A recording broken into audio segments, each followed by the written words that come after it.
In October 2017, Turkmenistan's president handed Vladimir Putin a puppy in Sochi and told him, "This is the world's unique alibi dog." Putin named it Verny, faithful. The clip went everywhere. Two heads of state, a squirming dog, a diplomatic photo op dressed up as sentiment.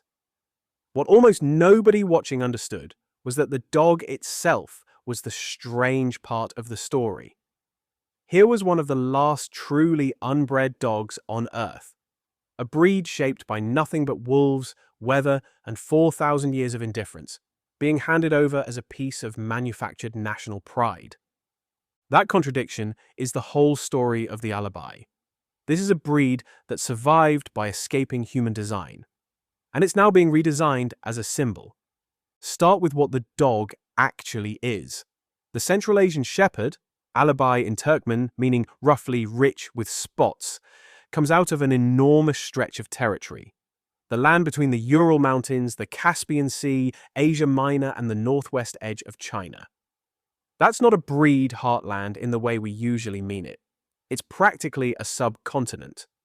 Archaeological evidence, including a shepherd and dog scene on a vase dated to around 2000 BC, and now sitting in the Louvre, suggest dogs of this general type were already working alongside herders in the region 4,000 years ago, and some estimates push the lineage back even further. Almost every other guardian breed on the planet was shaped at some point by a person with an idea.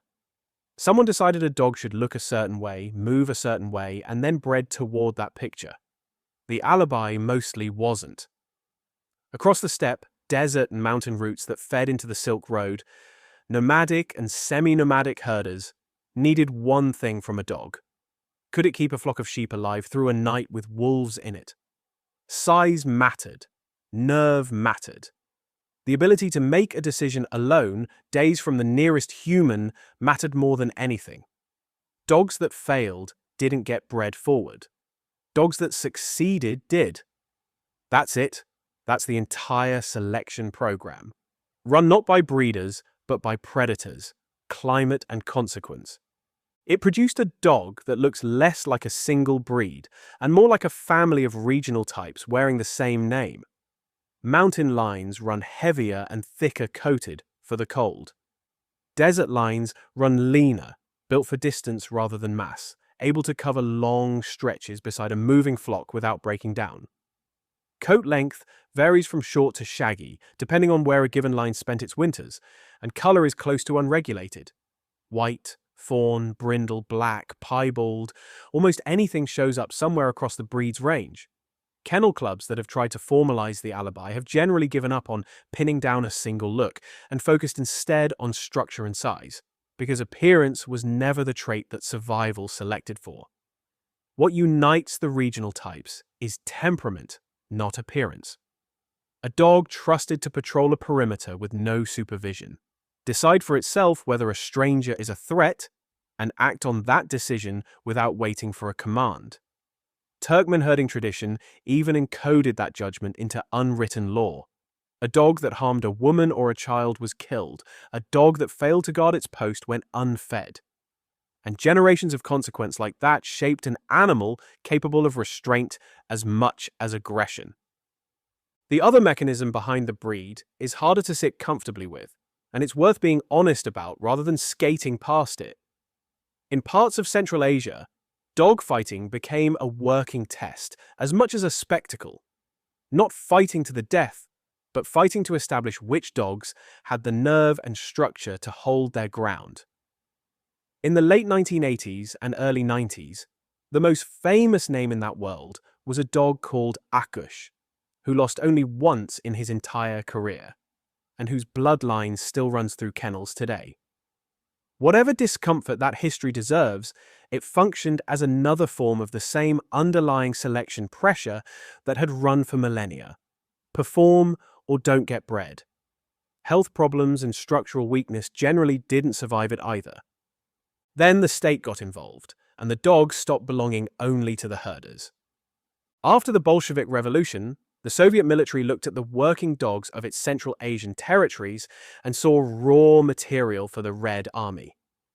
Soviet breed authorities pulled the strongest examples out of their home regions, imposed formal standards, and put them to use guarding borders, military installations, and state property across the USSR. A role that had nothing to do with the flocks these dogs had spent 4,000 years learning to protect. It's a familiar pattern for anyone who's followed this channel. A state apparatus looks at a functional, locally evolved animal and decides it can be improved by centralizing it. And as usual, the centralizing came with a cost. Standardized breeding programs pulled the best dogs away from the herders who'd actually developed them.